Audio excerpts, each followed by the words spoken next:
ചേച്ചി രാഹുൽ എന്തി? ഞാൻ വന്നിട്ട് കുറെ നേരം അവൻ ഇവിടെ കണ്ടില്ലല്ലോ. അതൊന്നും പറയാതിരിക്കാണ് ഭേദം ഉണ്ടെങ്കിലേ. വൈകുന്നേരം വന്നു കഴിഞ്ഞാൽ പിള്ളേരോടൊപ്പം ടർഫിൽ കളിക്കാൻ പോയാ പാതിരാത്രി കഴിഞ്ഞാൽ അവൻ വീട്ടിൽ കയറി. ചേച്ചി അവനെങ്ങനെ വിട്ടാ മതിയാ? നിങ്ങൾ പിള്ളേർ കളിച്ച് ഇടന്നാ എങ്ങനെ അവൻ പിടിച്ച് കെട്ടിക്കണ്ടേ? ഒക്കെ കെട്ടിക്കാം. നമുക്ക് ആദ്യം രേവതിയുടെ കാര്യം നോക്കാം. അവൾക്ക് നല്ലൊരു പയ്യൻ വേണം. പിന്നെന്താ, നമുക്ക് നോക്കാം. നല്ല ജോലിയും വിവരവും പഠിപ്പും ഒക്കെ ഉള്ള നല്ല കുടുംബത്തിൽ പറഞ്ഞ പയ്യനെ വേണം. അതൊക്കെ നടക്കും. പക്ഷേ എന്ത് ബുദ്ധിമുട്ടുണ്ടോ? ബുദ്ധിമുട്ടൊന്നുമില്ല. പയ്യന്മാരൊക്കെ ഒരുപാടുണ്ട്.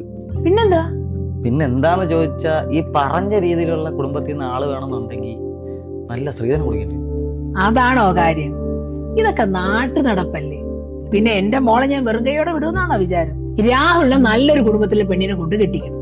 പിന്നെ അവിടെ നിന്ന് കിട്ടുന്ന സ്ത്രീധനം പോരെ എന്റെ മോളെ കെട്ടിക്കുക. അതുകൊണ്ട് ആ കാര്യത്തിൽ അഖില് വിഷമിക്കേ വേണ്ട. നല്ലൊരു പയ്യനെ കൊണ്ട് തയ്യാറാക്കും. കാര്യം ഞാൻ ഏറ്റു.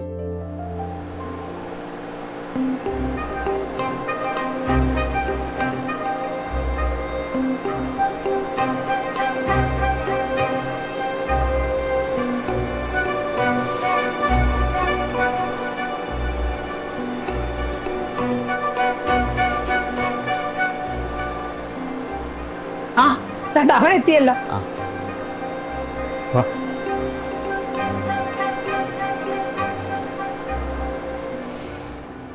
ആരാടെ ഇത്? അമ്മ, ഇത് ലക്ഷ്മി.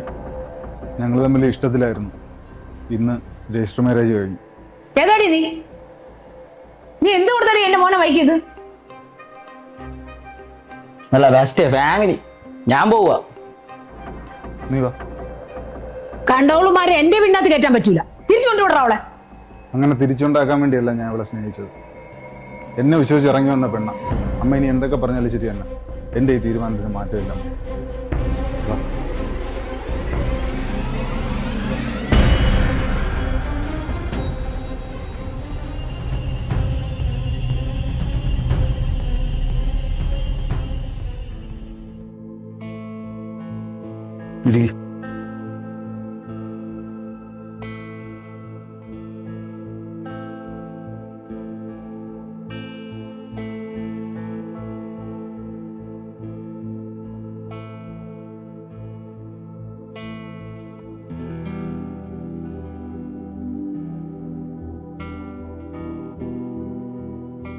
താൻ ഇതൊന്നും കണ്ട് വിഷമിക്കണ്ട. ഞാൻ പറഞ്ഞിരുന്നല്ലോ അമ്മയുടെ സ്വഭാവം. അപ്പൊ അധികം നമുക്ക് ശരിയാക്കി എടുക്കാം. ശരിയാവും. ഒന്ന് നോക്കിയിരുന്നാ മതി. എന്റെ അഞ്ചു, എനിക്ക് അവളെ യാതൊരു കാരണവശാലും അംഗീകരിക്കാനേ പറ്റത്തില്ല. അപ്പഴാ ഒരു കുഞ്ഞിക്കാല് കണ്ടാ ശരിയാവുമ്പോൾ. എന്റെ ചേച്ചി, ഇപ്പോഴത്തെ പിള്ളേരെ ചേച്ചിക്ക് അറിയാവുന്നതല്ലേ.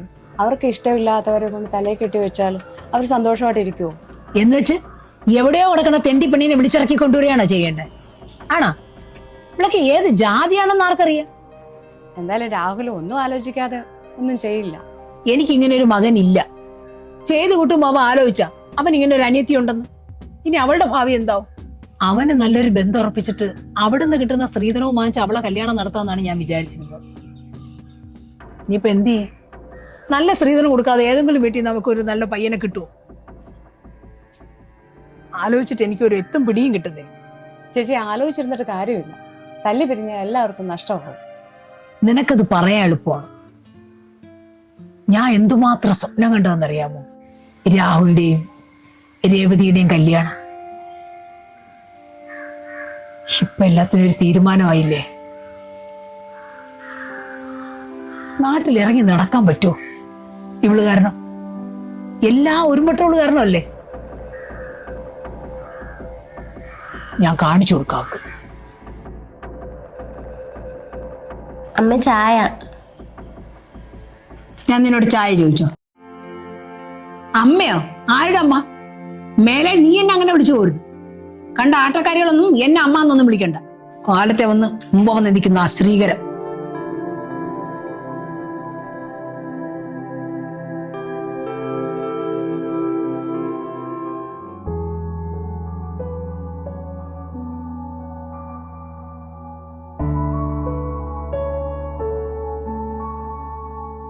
എന്താടാ, എന്ത് പറ്റി? അമ്മ വല്ലതും പറഞ്ഞു? അതൊന്നുമില്ല. ഞാൻ രാവിലെ അമ്മയ്ക്കൊരു ചായ കൊണ്ടുപോയതാ. ഞാൻ ഇനി കേൾക്കാവൊന്നുമില്ല. അമ്മയ്ക്ക് എന്നോട് ഇപ്പോഴും നല്ല ദേഷ്യമാണെന്ന് തോന്നുന്നു. അതൊക്കെ നമുക്ക് മാറ്റിയെടുക്കാലോ. ഞാനില്ലേ നിന്റെ കൂടെ. നീ വിഷമിക്കല്ലേ, ചെല്ല്. പോയി അമ്മ എന്തെങ്കിലുമൊക്കെ ഹെൽപ്പ് ചെയ്യണോ, അമ്മയായിട്ടൊക്കെ ഒന്ന് മിങ്കിളാവുന്നു. ഞാൻ ഒന്ന് കട വരെ പോയിട്ട് വരാം.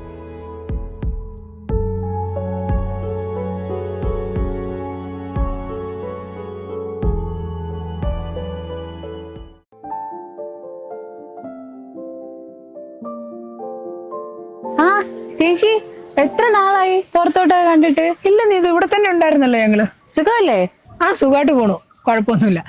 കുറച്ച് ധൃതിയുണ്ട് നീതു. ചേച്ചി നിക്ക്, ചോദിക്കട്ടെ. നമ്മുടെ രാഹുൽ ആരെയും വിളിച്ചോണ്ട് വന്നെന്ന് കേട്ടല്ലോ, ഉള്ളതാ? ഉള്ളതാ നീതു, അതിനെന്താ ഇപ്പൊ? അതിപ്പോ എന്താന്ന് ചോദിച്ചാ, നീ നിക്കുമ്പോഴാണോ അവൻ ഇങ്ങനെയൊക്കെ ചെയ്യുന്നേ? അതോ ഇനി എന്തെങ്കിലും ഒപ്പിച്ചു വെച്ചിട്ടാണോ അവൻ പെണ്ണിനെ വിളിച്ചോണ്ട് വീട്ടിൽ കയറിയത്? നിനക്ക് എന്തൊക്കെ അറിയണം? രാവിലെ വേറെ പണിയൊന്നുമില്ല വെച്ച നിനക്ക്? എനിക്ക് പണിയൊക്കെ ഉണ്ട്, ഞാൻ പോവാ. കണ്ടില്ലേ ഓരോന്ന് ഒപ്പിച്ചു വെച്ചിരിക്കുന്നത്? മനുഷ്യർക്ക് പുറത്തിറങ്ങാൻ പറ്റാത്ത രീതിയിലായി. ഇതിനെല്ലാം കാരണക്കാരി അവൾ ഒറ്റ ഒരുത്തിയ.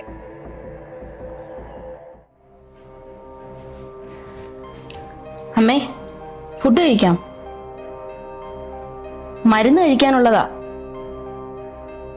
അമ്മേ, സമയത്തിന് ആഹാരം കഴിക്കാതിരുന്ന വല്ല അസുഖങ്ങൾ വന്ന് പിടിക്കുവേ.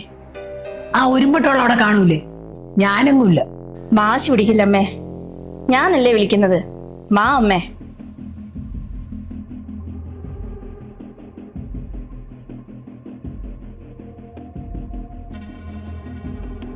എന്താ രേവതി, കറികൾക്കൊക്കെ എന്നൊരു ടേസ്റ്റ് വ്യത്യാസം? അതമ്മേ, ഇന്ന് അടുക്കള കയറിയത് ലക്ഷ്മിയാ. ഈ ഒരുമ്പട്ടോൾക്കൊക്കെ ആരാ എന്റെ അടുക്കളയിൽ കയറി അധികാരം കൊടുത്തത്? മീൻകറിയാണ് പോലും മീൻകറി ഉണ്ടാക്കി വെച്ചിരിക്കുന്നു. ഉപ്പുമില്ല, പുളിയുമില്ല, വെള്ളത്തിൽ കുറെ മീൻ ഇട്ടുകൊണ്ട് കൊണ്ടുവന്നിരിക്കുന്നു. അതെങ്ങനാ? വലിഞ്ഞു കയറി വന്നോളോട് ഇതൊന്നും പറഞ്ഞിട്ട് കാര്യമില്ല. വയ്ക്കാനും വിളമ്പാനും ഒക്കെ വീട്ടിൽ നിന്ന് പഠിക്കണം. അതിന് നല്ല കുടുംബത്തിൽ പറക്കണം. അതൊക്കെ ഈ ചാട്ടക്കാരിയോട് വല്ലതും പറഞ്ഞിട്ട് കാര്യമുണ്ടോ?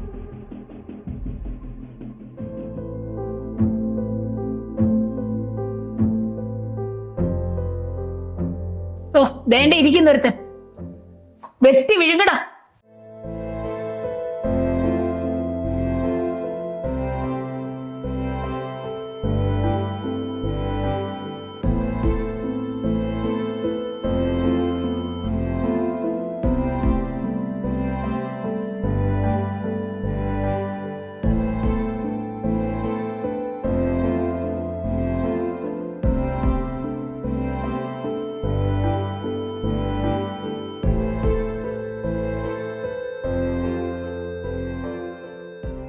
ഹലോ അച്ഛാ. ലക്ഷ്മി, മോള് നീ എവിടെയാ? ഞാനും നിന്റെ അമ്മ ഇവിടെ ആകെ തകർന്നിരിക്കുകയാണ്. അച്ഛാ, എനിക്കറിയാം ഞാൻ ചെയ്തത് പൊറുക്കാൻ പറ്റാത്ത തെറ്റാണെന്ന്. അച്ഛനും അമ്മയും എൻ്റെ അടുത്ത് ക്ഷമിക്കണം. ഇത്രയും കാലം നിന്റെ പൊന്നുപോലെ നോക്കിയിട്ട് നീ ഇങ്ങനെ ഞങ്ങൾ വിട്ടുപോകുന്നു ഞാൻ കരുതിയില്ല മോളെ. അച്ഛ, എനിക്ക് വേറെ വഴിയില്ലാത്തോണ്ടാ. ഞങ്ങളോട് ഒരു വാക്ക് പറഞ്ഞിരുന്നെങ്കിൽ ഞങ്ങൾ ഇത് നടത്തില്ലായിരുന്നു. എന്തിനു വേണ്ടിയായിരുന്നു ഈ എടുത്തു കേട്ടോ? എനിക്കൊന്നും അറിയില്ല അച്ഛാ. ഞാൻ ഇപ്പൊ രാഹുലിന്റെ വീട്ടിലുണ്ട്. ഇപ്പൊ ആലോചിക്കുമ്പോ അച്ഛൻ പറഞ്ഞ് ശരിയാന്ന് തോന്നുന്നു. ഞാൻ വെറുതെ എടുത്തു ചാടണ്ടായിരുന്നു. എന്തു പറ്റി? നിനക്ക് അവിടെ സുഖമല്ലേ? രാഹുല് പ്രശ്നക്കാരനൊന്നുമല്ലല്ലോ. ഏയ്, രാഹുല് നല്ല ആളാ, എന്നെ പൊന്നു പോലെ നോക്കണേ. പിന്നെന്താ മോളെ, നിനക്ക് എന്താ അവിടെ പ്രശ്നം? ഓഹോ, ശീലാവതി ചമഞ്ഞ് ഇവിടെ അങ്ങനെ ഒളിച്ചിരിക്കുക അല്ലേ? ആരോടാണടി മുറി അടച്ചിരുന്ന ഒരു ഫോൺ ചെയ്യല്? ഇനി അടുത്ത ഒളിച്ചോടാനുള്ള പരിപാടികളും തന്നെ. അച്ഛനാ അമ്മേ ഫോണില്. ആഹാ, അച്ഛനാണോ? ആ മഹാനോട് ഞാൻ സംസാരിക്കട്ടെ, ഫോൺ ചെയ്താ. മോളെ എന്താ അവിടെ? ഇവിടെ ഒന്നുമില്ല, ഇനി തുടങ്ങാൻ പോകുന്നല്ലേ ഉള്ളൂ. നിങ്ങൾ എന്താണ് ഈ കാണിക്കുന്നത്? ഞാൻ അവളുടെ അച്ഛനാണ്. അവിടെ രാഹുലില്ലേ? അതെ, ഞാനാ ഇവിടുത്തെ കാര്യങ്ങളൊക്കെ തീരുമാനിക്കുന്നത്. താനൊക്കെ എവിടുത്തെ തന്തയാടോ? സ്ത്രീധനം പോയിട്ട് ഒരു തരി പൊന്നു പോലും ഇവിടെ എത്തിയിട്ടില്ലല്ലോ. നിങ്ങൾക്ക് എന്താണ് വേണ്ടതെന്ന് വെച്ചാൽ ഞാൻ കൊണ്ടുവരാം. എന്റെ മോളെ ദയവ് ചെയ്ത് കഷ്ടപ്പെടുത്തരുത്. അങ്ങനെയാണെങ്കിൽ നിങ്ങളുടെ മകൾക്ക് കൊള്ളാം. ദാ, പിന്നെ ഈ നടന്നതൊന്നും രാഹുലിന്റെ അടുത്ത് പറഞ്ഞേക്കരുത്. അടുക്കളയിൽ കുറച്ച് പാത്രങ്ങൾ കിടപ്പുണ്ട്, പോയി കഴുകിവെക്കും. ഓ,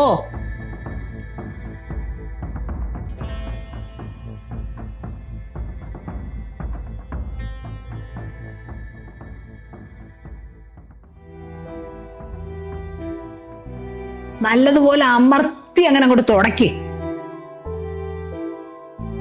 രാവിലെ മുതൽ വെറുതെ അല്ലേ ഇരിക്കുന്നത്, ശരീരമൊക്കെ ഒന്ന് അന്നം കട്ടെ.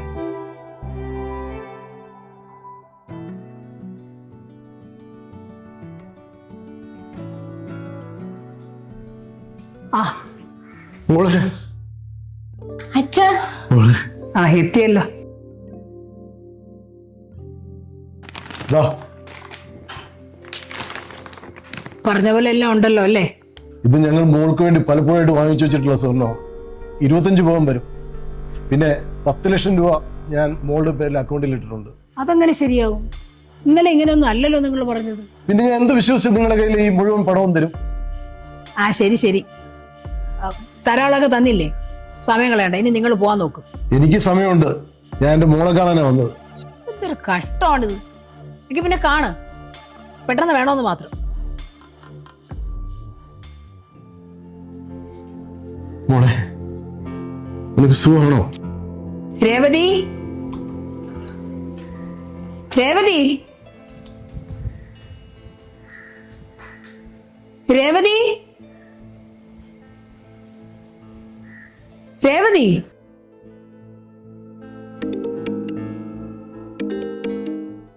ഹലോ മോളെ. അമ്മ എന്നോട് പൊറുക്കണം.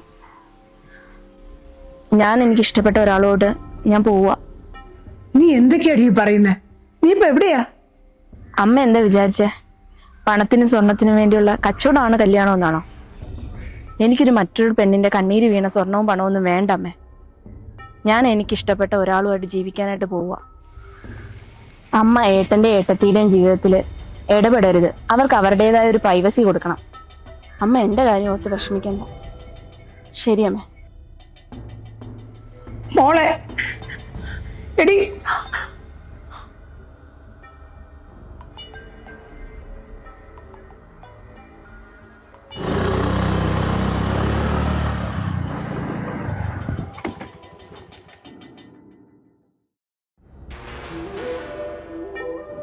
അമ്മയ്ക്ക് ഇപ്പൊ സന്തോഷമായല്ലോ. അമ്മ എന്നെങ്കിലും അവളോട് ചോദിച്ചിട്ടുണ്ടോ എന്താണ് അവളുടെ ഇഷ്ടമെന്ന്? അമ്മയുടെ ഈ ദുർവാശിയും ദുരഭിമാനവും കാരണം ഇപ്പൊ എന്തുണ്ടായി ഗുണം? മരുമകളെ ദ്രോഹിക്കുന്നതിനിടയിൽ സ്വന്തം മകളുടെ കാര്യം വിട്ടുപോയല്ലേ? കണ്ടില്ലേ, സ്ത്രീധനത്തിന്റെ മറ്റും പേരിൽ ഇവൾ എന്തുമാത്രം അവമാനിപ്പിക്കുകയും വിഷമിപ്പിക്കുകയും ചെയ്തു നിങ്ങൾ. ഇപ്പം ഇവള് മാത്രമല്ലേ നിങ്ങൾ ആശ്വസിപ്പിക്കാൻ കൂടെ ഉള്ളൂ? ഇത്രയേ ഉള്ളൂ ജീവിതം. ഇനിയെങ്കിലും ഒരു നല്ല അമ്മയായും അമ്മായി അമ്മയായും ജീവിക്കാൻ നോക്ക്. സമയം വൈകിട്ടൊന്നുമില്ല.